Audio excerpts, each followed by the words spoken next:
Okay. I don't know if they see it. Всем привет. Здравствуйте. Меня зовут Сэм. У нас в гостях Моник Томас. Hi. И, как и обещали, мы наконец-таки проводим наш вебинар, который будет посвящен Гаспелу. Но для начала давайте проверим связь, потому что мы не уверены, если вы нас видите и слышите. Пожалуйста, напишите в комментариях, если вы нас видите и слышите хорошо. Комментарии вы можете оставлять справа, есть чат, и каждый из вас имеет право написать все, что хочет. В данный момент мы хотели бы знать, если вы нас слышите и видите. I'm just asking if they see us and hear us well. So they say it really works. Okay, well, I see people writing, and I have no idea what you said, but I'm trusting you. Yes, thank you for trusting me and coming here. Thanks for Good evening to you. Итак, evening. друзья, приводить вам сегодня все, что будет понимает, вы услышите и английскую речь, и у вас есть возможность задать вопрос, Моник, и вы можете писать их в чат. И сегодняшней трансляции я обязательно буду заглядывать. И, мало того, мы смотрим в этот чат постоянно, я видим вас, поэтому, пожалуйста, оставляйте комментарии, пишите, и я буду обязательно задавать вопросы Моник. Можете писать на русском, можете писать на французском, потому что Моник говорит по-французски. I just said that you speak English. Yeah. Can you say like hi in French? Bonjour, merci d'être là. Bonjour. Окей, друзья. Так, сегодняшняя трансляция у нас посвящена Гаспелу. И я не просто так выбрал эту тему, честно вам скажу, потому что очень много людей я встречал в России, которые интересуются Гаспелом, но интересуются это как, знаете, очередной жанр, который может быть им полезен. Но, возможно, даже не подозревают о том, насколько этот жанр важен для вокалистов, особенно тех, которые исполняют разные жанры, такие как поп, такие как рок и остальные. И сегодня с Моник, которая специализируется в жанре гаспел, мы как раз поговорим о том, как гаспел повлиял на другие жанры. Поэтому первый мой вопрос будет именно о том, что такое гаспел, как он родился и почему Моник, в частности, стала сама исполнять гаспел. Это первый жанр, который она практиковала, еще будучи ребенком. So, sorry, I'm speaking a lot in Russian. Okay. I'll try to translate you.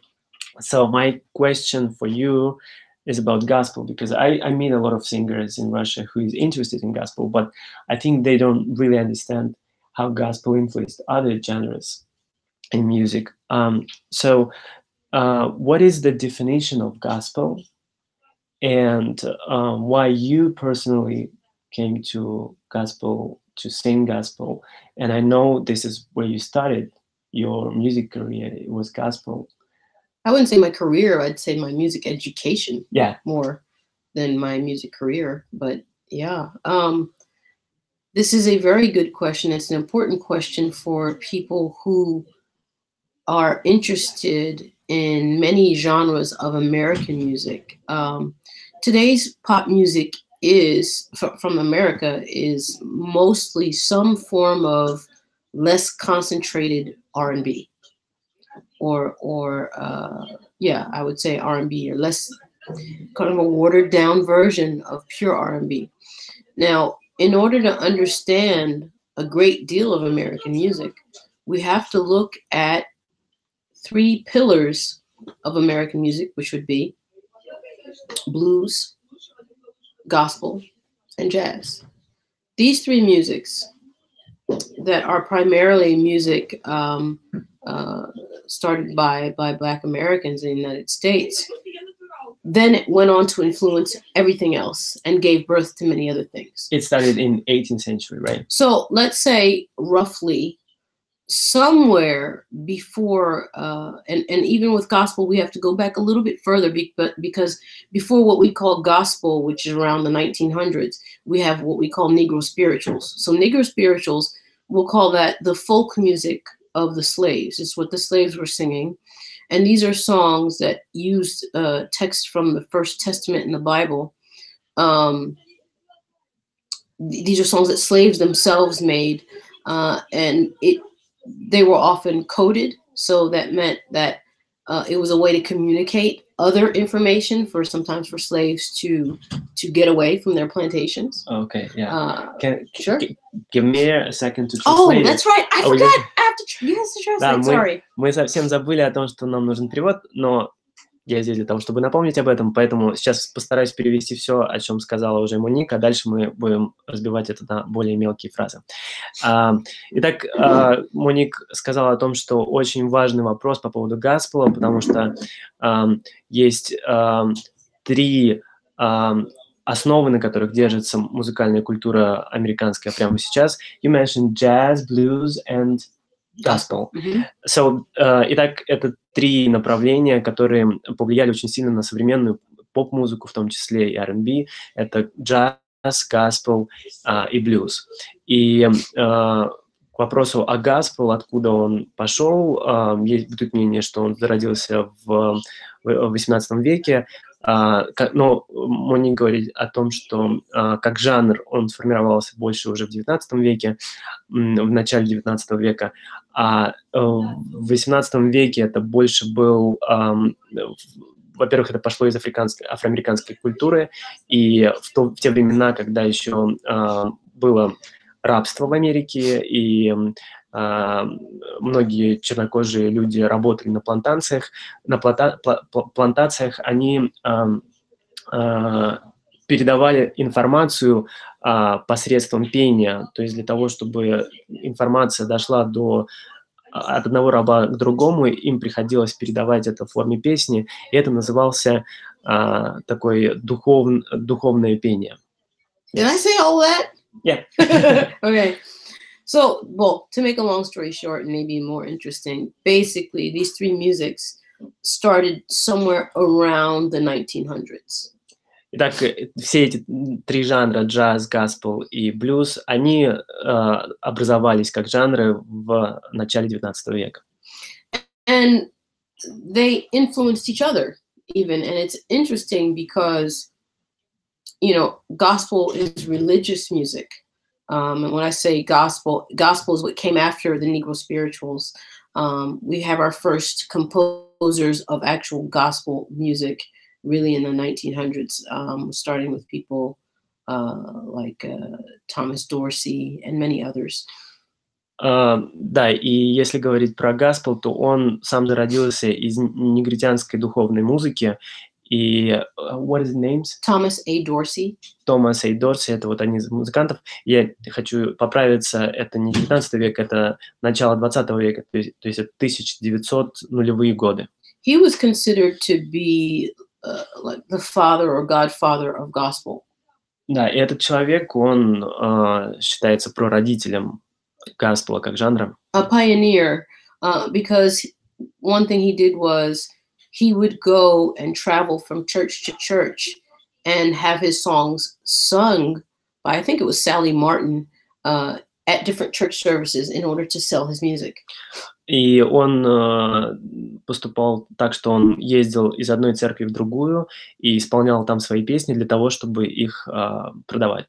Interesting thing about him is that he came from a religious family. His father was a pastor in Georgia. Его отец был пастором, он родился в штате Джорджия, в очень религиозной семье. So he was playing gospel music all the time, and then he would go and tour with blues artist Ma Rainey. И он очень много гаспела слушал в детстве, но потом он ездил в тур и пел блюз. Now here's the significant thing about the story is that people who are religious at that time were not supposed to be listening to blues because it was considered the devil's music. И это очень интересно, потому что в те времена в религиозных семьях не разрешалось слушать блюз, и они не подобало им слушать блюз, потому что блюз рассматривался как музыка от дьявола.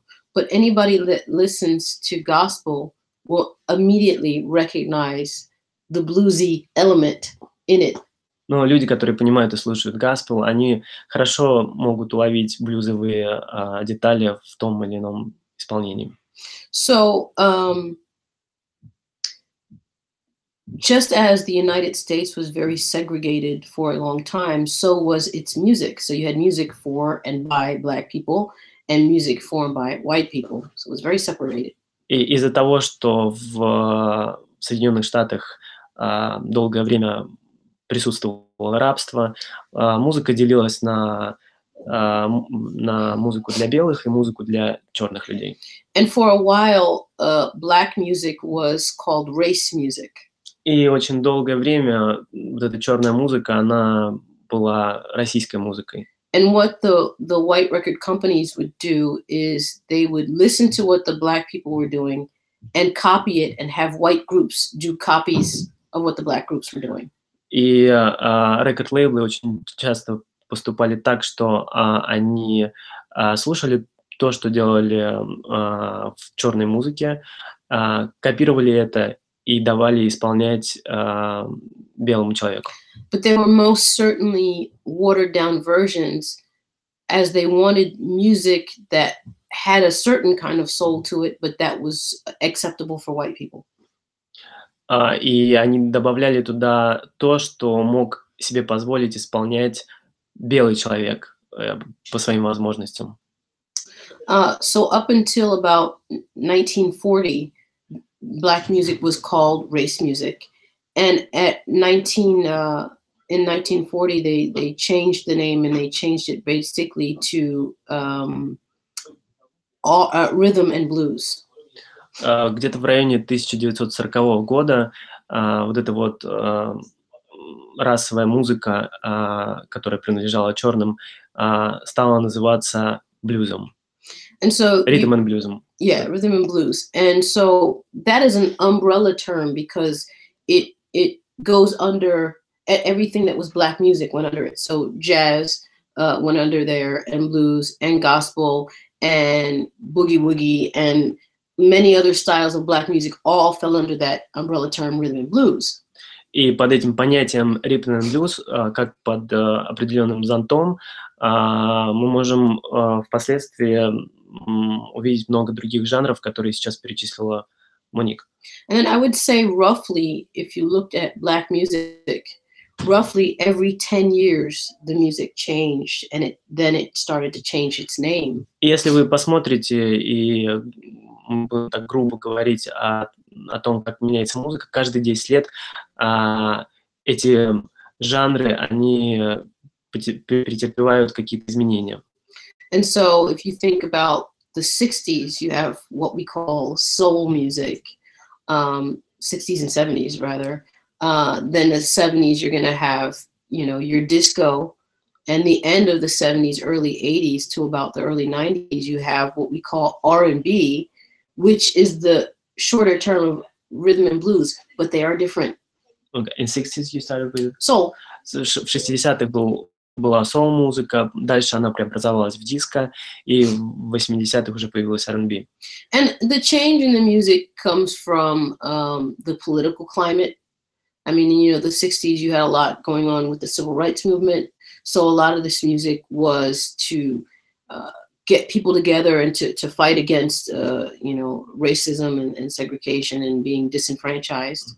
И очень часто, конечно, на музыку влияет еще и политическая ситуация, потому что в 60-х на музыку очень сильно влияли настроения людей по поводу прав тех или иных групп населения, и они боролись за эти права. Это был момент того, как они могли за эти права бороться. So in the 70s, you're going to have music like funk and disco, and this is feel-good music. В 70-х появились такие жанры, как фанк и диско, и это очень веселые жанры. And then around the 80s, you have what we call R&B, which it's adult music. Talk about love and sex, basically. И в 80-х появилась R&B, которую можно рассматривать как взрослой музыкой, потому что в ней обычно поется о любви и о сексе. Now, the interesting thing is, while these musics evolved and changed, gospel music still played a role because it continued to influence these singers. In other words, many of these Black singers came from a church background. They grew up singing gospel at the church. Интересно то, что, несмотря на то, что вот эти все жанры претерпевают определенные изменения со временем, сама музыка госпел, она продолжает существовать в своем жанре и влиять на остальные жанры. So perfect examples of singers who are born from the tradition of gospel would be people like Ray Charles, that I know you all know, Aretha Franklin. These are people, Sam Cooke. These are people that grew up in the church, but then sang secular music. Да, и очень интересно то, что многие музыканты в наше время и до этого, родившиеся в церкви, которые вышли из церковных хоров, они начинали исполнять другие жанры. И вы наверняка знаете Рэя Чарльза, Арету Франклин, and you mentioned Sam Cooke, Yeah. Whitney Houston as well, right? Yeah, of course. I mean, the list is very, very long.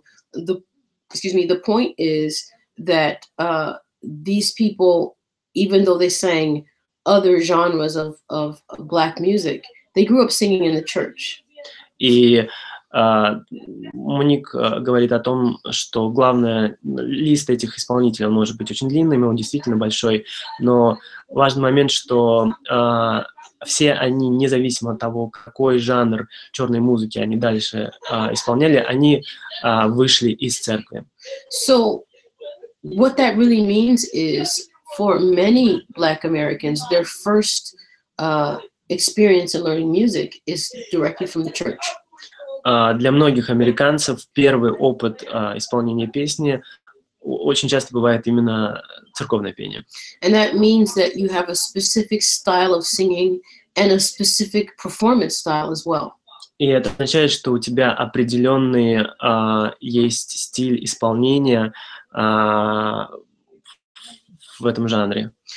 Because Black church music tends to be very flashy, very showy. It's not something that's very solemn and sad, but rather very outward, if that makes any sense. Да, потому что церковная музыка в американской, афроамериканской культуре – это музыка, которая позволяет тебе выразить свои эмоции, и она очень открытая. And so you can always tell when a singer has a church background. Ты всегда можешь сказать, если у исполнителя есть опыт именно церковного пения. And so somebody like Ray Charles, he was actually really well known for bringing gospel music to the mainstream audience. And by mainstream, we mean white audience. И такие люди, как Рэй Чарльз, они известны тем, что они привнесли элементы госпела и этой культуры в музыку мейнстрим и музыку, в том числе белых людей. Because basically his style of singing was gospel. He was just singing secular lyrics. It was no longer lyrics about Jesus and the Bible, but rather love and sex and life. И, по сути, он продолжал исполнять госпел, просто слова в песнях уже были не об Иисусе, а о любви, отношениях, сексе и так далее. And so he was really recognized for bringing this style to the masses of people, to the world, really. И он прославился именно тем, что он этот жанр принес этот жанр в массы и сделал его популярным. Same thing with our dearly departed Aretha Franklin. I don't care what she sang throughout her entire career. We must say that she sang jazz, soul, R&B, blues. She sang it all. But it always sounded like gospel. То же самое она может сказать о недавно ушедшей от нас Арете Франклин, которая пела любые жанры, от джаза, блюза и так далее, и несмотря на то, что мы можем назвать какие-то определенные жанры, в тот же момент мы можем сказать, что она всегда пела gospel. And so even in her iconic performance of Puccini's Nessun Dorma, where she steps in for Pavarotti when he was sick, she sings this aria, you know, it's an Italian aria. It's still gospel.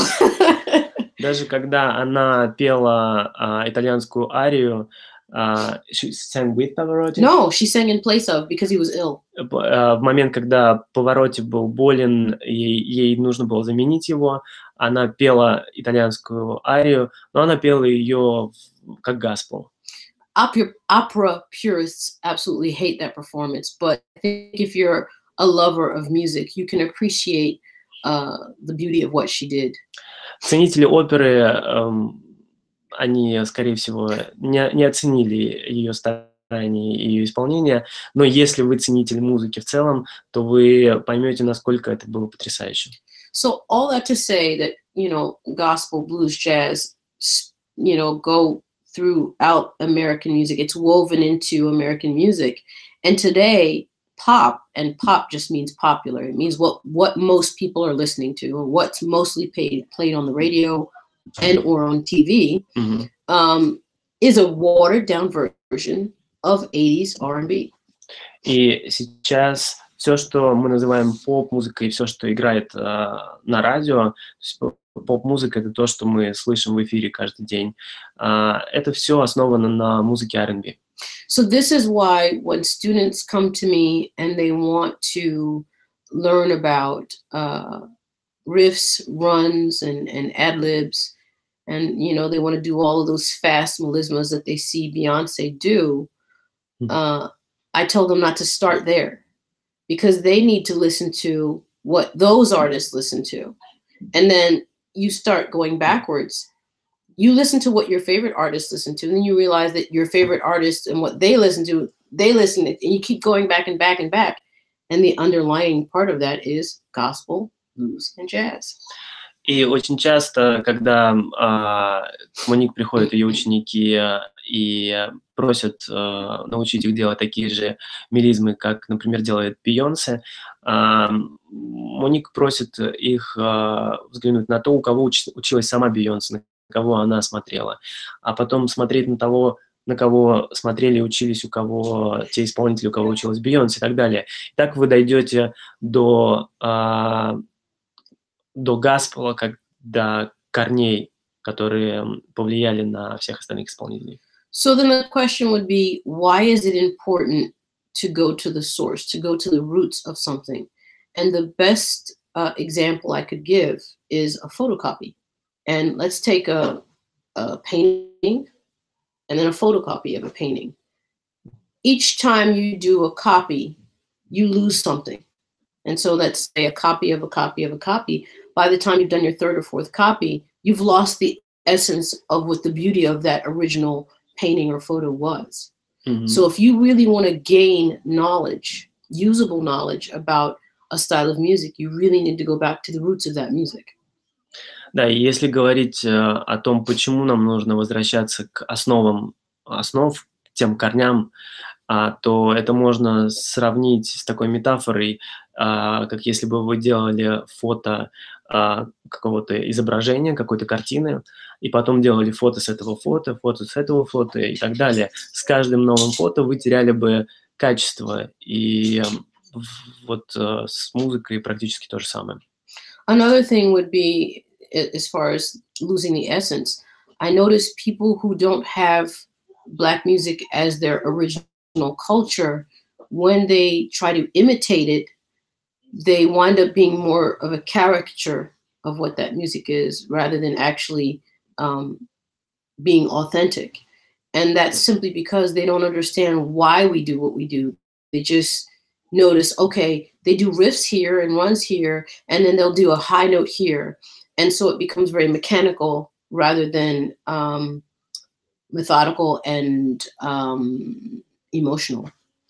И очень часто Моник наблюдает, как человек, рожденный вне культуры черной, то есть белый человек, пытается повторять какие-то рифы, которые делают чернокожие люди, и вместо того, чтобы понять, почему они это делают в тех или иных местах, они просто механически начинают повторять это, вместо того, чтобы понять эмоциональную составляющую того или иного рифа или мелизма. И от этого ничего хорошего не получается.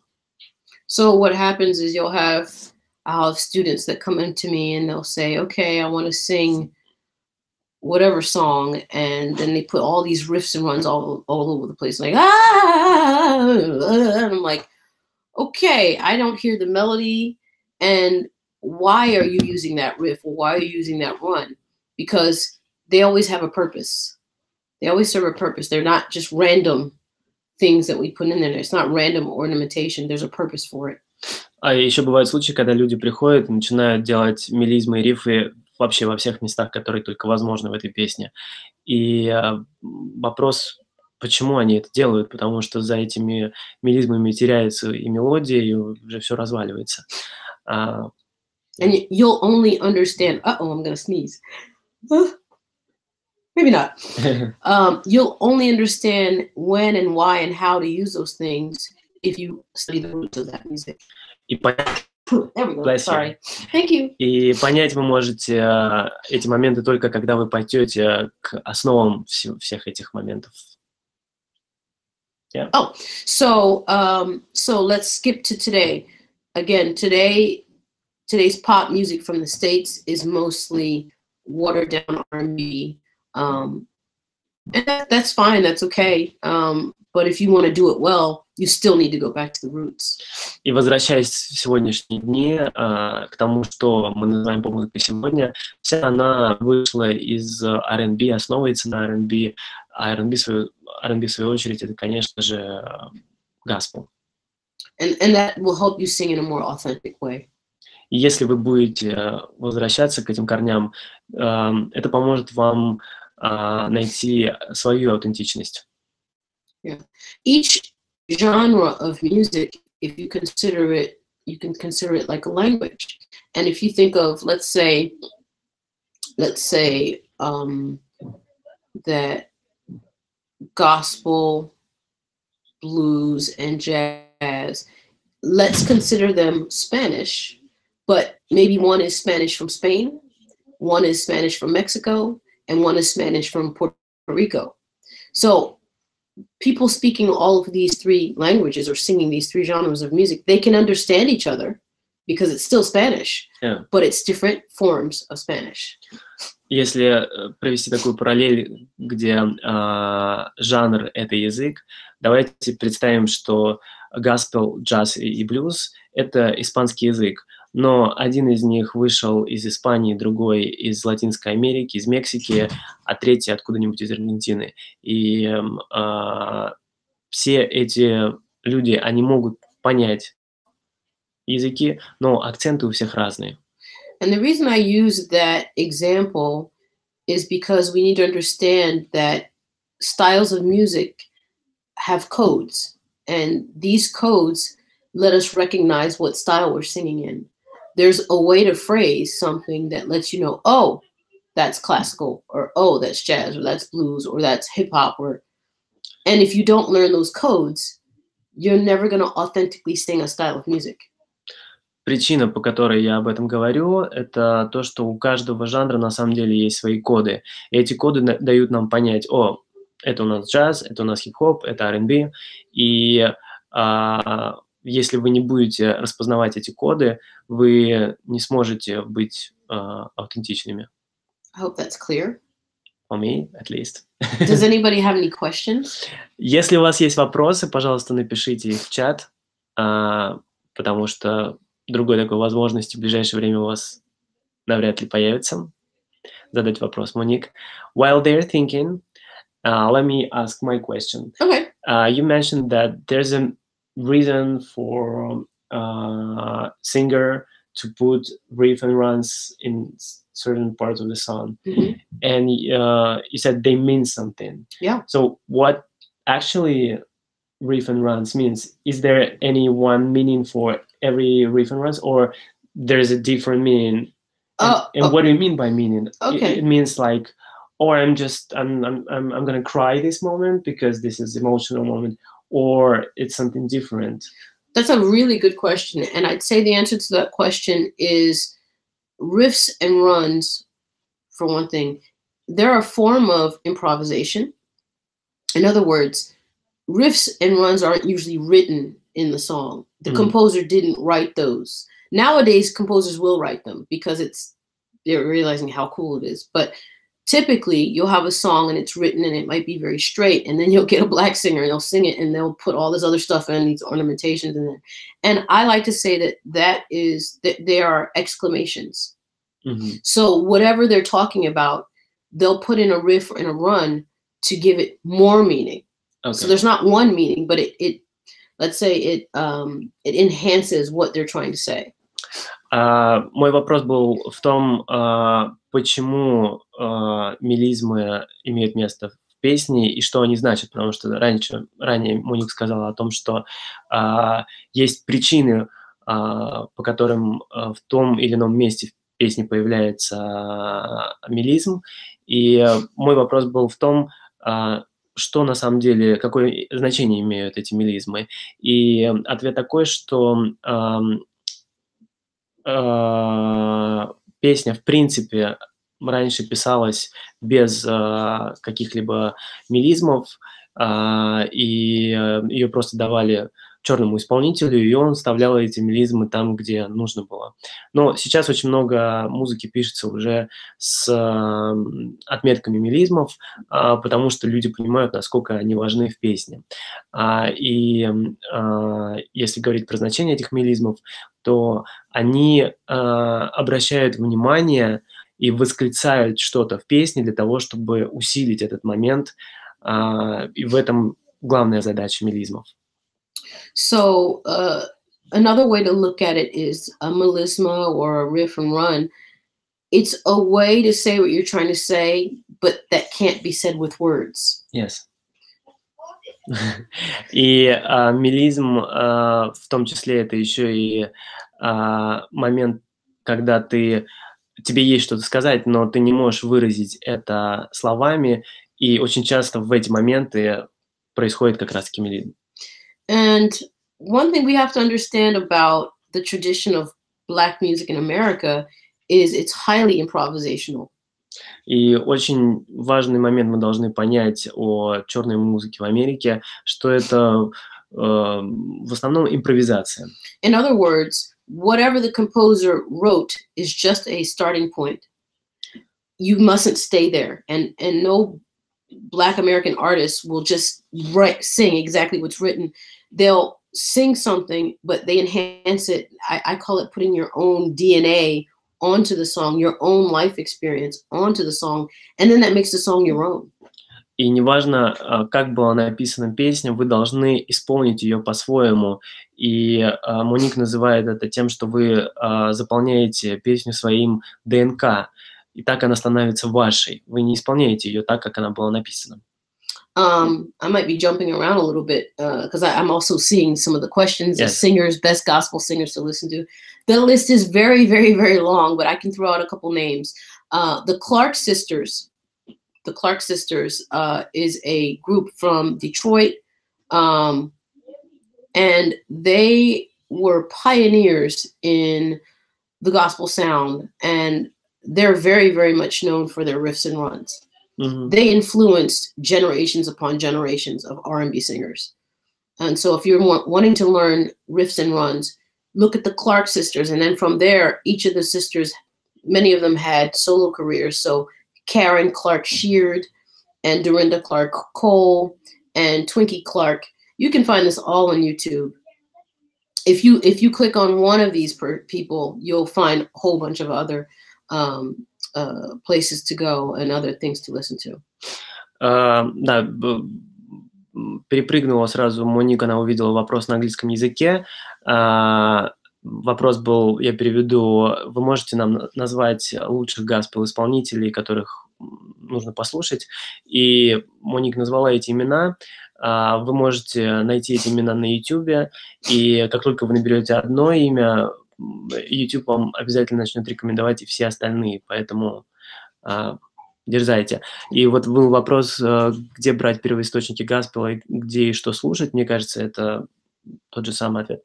Yeah, because there's another question about where to find these gospel root songs. I think you... Yeah, I kind of just answered that question. What was the first sisters? The Clark Sisters. Это... C-L-A-R-K.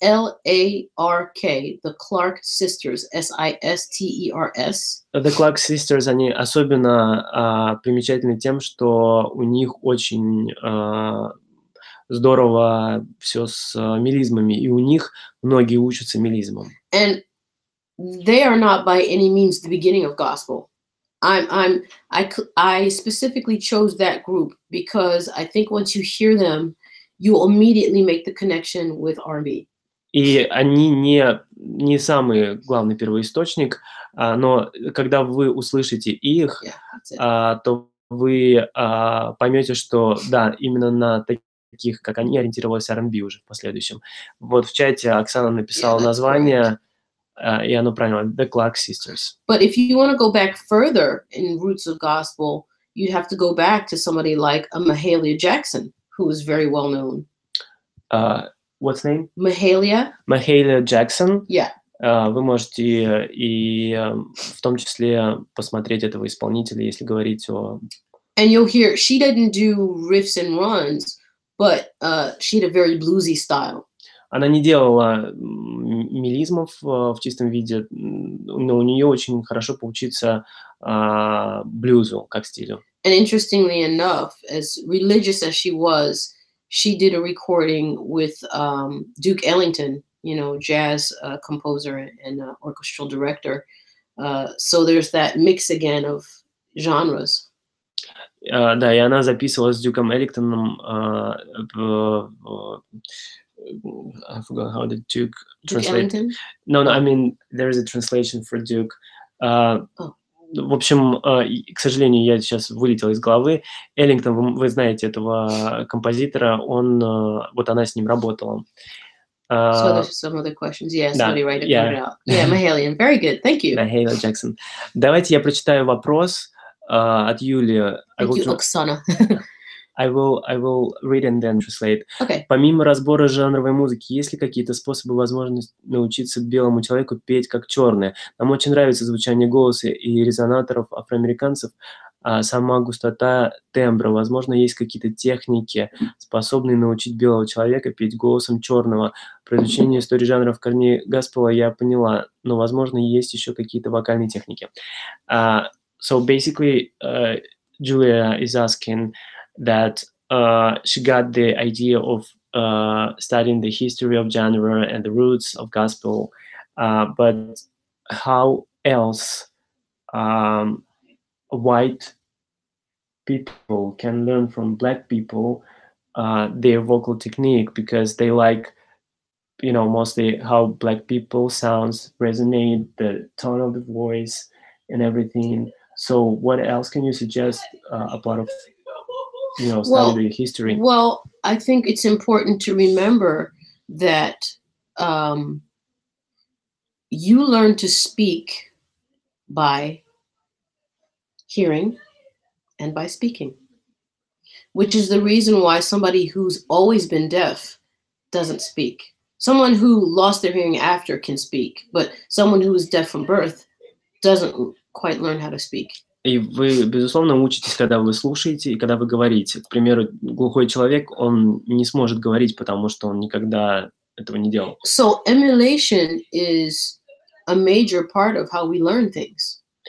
Поэтому повторение, и если вы будете хотя бы просто снимать их и повторять то, что они делают, это очень хороший момент обучения. So let's be clear, this is not a question of skin color, but more a question of culture. И давайте еще уточним, что это вопрос не цвета кожи, а вопрос культуры.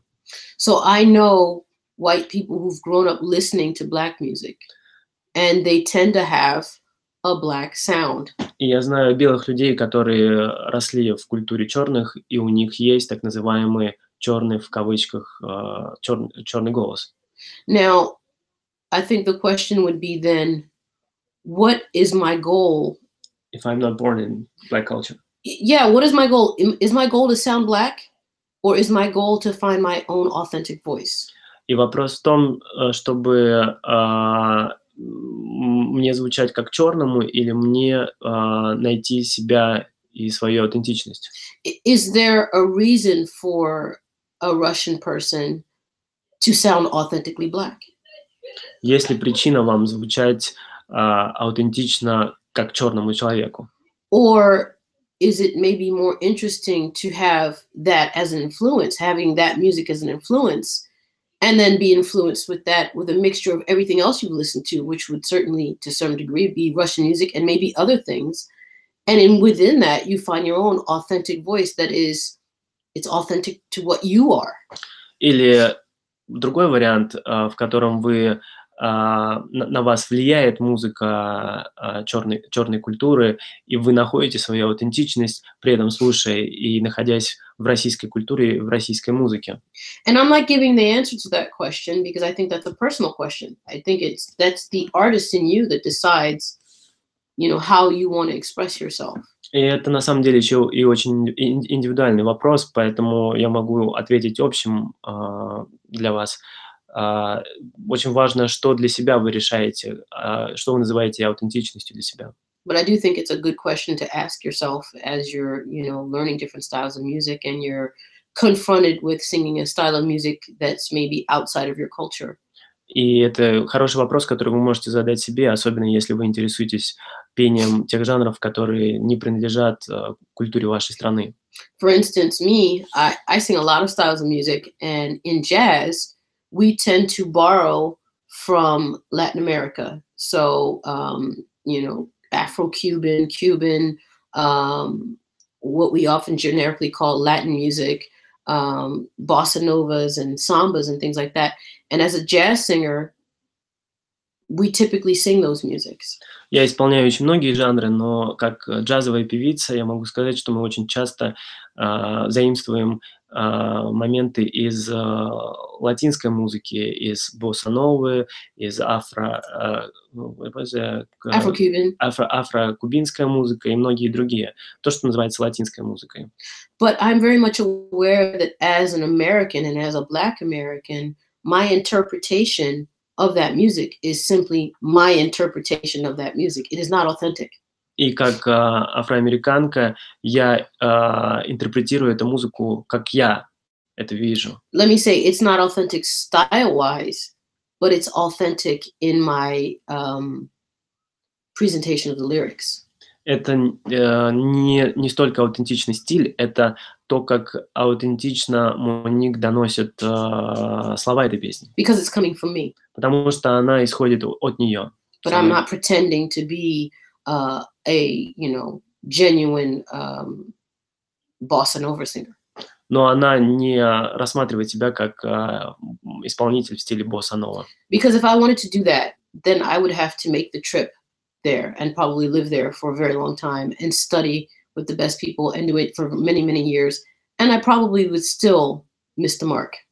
И если я захочу стать певицей в стиле босса-нова, мне, скорее всего, нужно будет поехать туда, жить там какое-то время, находиться в этой культуре, и даже по прошествии времени, возможно, я не буду в чистом виде певицей в стиле босса-нова. For me personally, I'm not interested in that. I'm interested in allowing all of the music that I love to influence what I do. И на самом деле я в этом и не заинтересована. То, что мне интересно, это позволить той музыке, которую я слушаю, повлиять на меня как исполнителя. Yeah. That was an interesting question. Okay. Cool. Yeah. Well, I think, you know, the time is actually over, and wow, I talk that much. No, I translate too slow. No. Друзья, на самом деле время подходит к концу нашего вебинара. Если есть последний вопрос, давайте быстренько его зададим. И Моник уже пора бежать на саундчек, потому что сегодня она выступает в джаз-клубе SA, она будет исполнять... What we're gonna hear tonight? Jazz? Jazz. Tonight's gonna be jazz, but knowing Constantine, and I love Constantine because he's so good at many things. I mean, he's an excellent classical player, an excellent jazz player. He also has an extensive background in Latin music. I mean, he's a monster. So on the list is going to be jazz, but we never know how it's going to come out, which is fine with me. Да, сегодня в джаз-клубе «Эссе» пройдет концерт Моник в 21:00. Приходите, если у вас есть желание. И сегодня Моник обещает, что это будет джаз. Она играет с питерским пианистом Константином Хазановичем. Он приезжает специально из Санкт-Петербурга. И запланирован джаз. Но всегда бывают какие-то сюрпризы, поэтому увидим сегодня. Yeah. By the way, so I was reading the comments, well, what I could read, and somebody said I was beautiful. Thank you very much. Yes, who was that? That was really nice. Мария. Maria, thank you, Maria. Mwah. Мария, Моник видел ваш комментарий, что вы сказали о том, что она очень красивая, поэтому ей это очень приятно. Спасибо большое. One last question and we go, right? Sure. Ритм как основа музыки, неотъемлемый ее часть. Скажите, пожалуйста, есть ли какие-то эффективные упражнения для развития чувства ритма? Okay, rhythm is very, important part of the song. Yeah. And it's like a base of the song, right? So is there any effective exercise to develop the feeling of the rhythm? There's an exercise I like to do, and it's kind of a secret. Mm-hmm. So I'm going to give you this secret. You'd have to know what rap is, but what I would tend to do is make people take the melody off and do the song as if it were a rap tune. So if you can give me the name of a song, I can give you an example of that. Let's see. You mean a song? A song, a real song. I have nothing, Whitney Houston. I have nothing. Maybe not a ballad. Okay. Because that's too slow, but something rhythmic. Okay, I don't know. I can mention something that you... Oh, no. You Well, I gotta know it. Okay. Let me think. You pick. Well, since you went with Whitney Houston, let's see. It's not right, but it's okay. Okay. Well, I don't really know the words. It's not right, but it's okay. I'm gonna make it. Okay. So you'd have to take off the melody, and you sing it as if it were rap. So it's not right, but it's okay. I'm gonna make it anyway. What are the words, Pat? I don't remember. Anyway, you've got to make sure that the rhythm by itself is interesting. Let me try another song because I don't know that song enough to. Let me think. I mean, translating while you Sure, think it. sure. Итак, отвечая на ваш вопрос, Моник даст вам одно секретное упражнение, которое она использует. Это вы берете песню, которую вам нужно исполнить, убираете из нее мелодию и читаете ее как рэп. Сейчас мы попробовали, Моник попробовала с песней Whitney Houston «It's not right, but it's okay». Сейчас покажет еще пример. So, okay, think maybe Shaka Khan. And this is interesting because Shaka Khan used to play the drums. So, and if you listen to her, you realize just how percussive she is as a singer. She sings like a drummer. Сейчас попробуем исполнить Шака Кан. И очень интересно по поводу Шака Кан, это то, что она начинала как барабанщица, и у нее изумительное чувство ритма. So, if you take a song like I'm Every Woman, you'd have to take the melody off. And so let's see. I can cast your spell, secrets you can tell, mix a special groove, put fire inside of you. Anytime you feel danger or fear, instantly I will appear. The rhythm has to be interesting enough by itself so that when you put the melody back on, it works. If you sing it, I can cast a spell, secrets you can tell, mix a special group. You can be sure that when you put the melody back on, it's going to be boring. Сам по себе ритм должен быть интересный, и если он будет такой скучный, то с ритмом все будет плохо. So I'll do it again, and then I'll put the melody back on, and you can see that when I put the melody back on, I keep the interest of the rhythm, because all Black American music, first and foremost, is rhythmic. Сейчас я еще раз исполню и верну мелодию в песню, и сохраню вот этот вот интересный ритм, потому что вся музыка чернокожих американцев, она начиналась именно с ритма. And you kind of have to exaggerate this, the rhythm, when you do this exercise. И you don't have to. You have to. И вам нужно особенно уделять внимание ритму и все утрировать, когда вы делаете это упражнение. So I'll do it again. I can cast a spell, secrets you can tell. Mix a special brew, put fire inside of you. Anytime you feel danger or fear, instantly I will appear. Now I'll go back and sing it. I can cast a spell, secrets you can tell. Mix a special brew, put fire inside of you. Anytime you feel danger or fear, instantly I will appear, 'cause I'm every woman. It's all in me. Anything you want done, baby, do it naturally. Yay! Right. My special concert. Thank you. Ну, вы увидели, что происходит с песней, когда вы работаете сначала с ритмом и потом возвращаете мелодию на место. Давайте поблагодарим Моник. I want to thank you very much for your time for this webinar, because people were waiting for this. Oh, thanks for having me. We couldn't make it yesterday, but we did it today. So I'm very happy we had a chance to do this.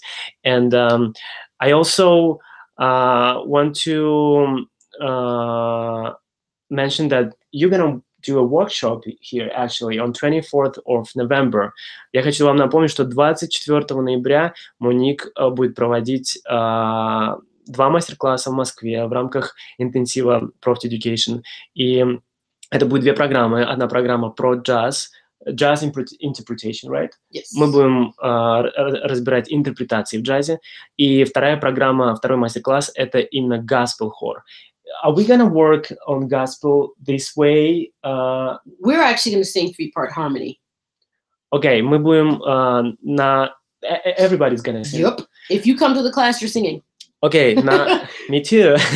на мастер-классе Гаспела петь будут все, потому что это будет работа хоровая. И поэтому, если вы приходите на мастер-класс, вы поете. Об этом не забывайте. 24 ноября в Москве. Неважно, где вы находитесь, приезжайте, потому что очень много людей приезжает из других регионов, понимая, насколько это важно. Спасибо еще раз, Моник. Со многими из вас мы увидимся сегодня на концерте в джаз-клубе «Эссе». С некоторыми, кто не может приехать сегодня на концерт, но приезжает на мастер-класс, мы увидимся 24 ноября. С 11 до 19:00 будут проходить эти 2 мастер-класса. И, как всегда, мы не могли выйти в этот эфир без каких-либо подарков.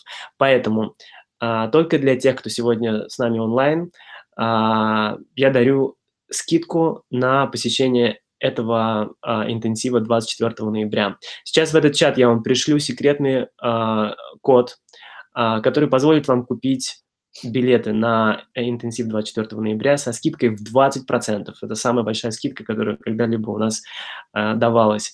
Я даю вам ее для того, чтобы вы могли позволить себе прийти и познакомиться лично с Моник Томас. Я думаю, что насколько полезные и практические ее инструменты вы уже поняли, тем более, что Моник является практикующей и гастролирующей артисткой и много выступает по всему миру. И эта скидка, этот купон, он будет работать ровно 24 часа. Поэтому, пожалуйста, не тяните, если вы хотите сэкономить и попасть на этот интенсив. Делайте это в ближайшие 24 часа, после этого купон уже перестанет работать.